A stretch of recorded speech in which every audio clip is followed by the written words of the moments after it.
In this video, we're going to talk about how to find the area of a circle given the diameter.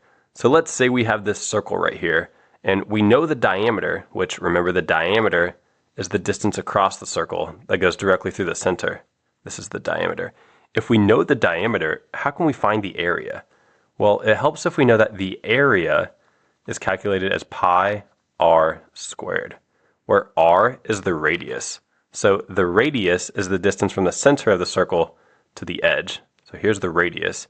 And what we'll see is that the diameter is just equal to 2 times the radius. So let's write that down. The diameter is equal to 2 times the radius. So if we're told the diameter, we can figure out the radius by simply dividing it by 2. So notice if we divide this side by 2, divide this side by 2, these 2's cancel out and we're left with the radius is equal to the diameter divided by 2. So if we can solve for the radius, then we can simply plug that into this formula and figure out the area. So let's check out an example. Let's say we're told that the diameter of this circle is 16 centimeters. How can we figure out the area knowing this information? Well, we just saw that to solve for the radius, we just take the diameter divided by 2.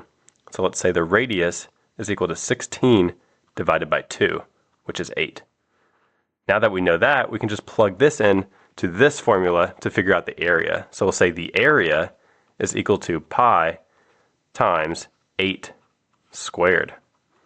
So that's pi times 8 squared is 64.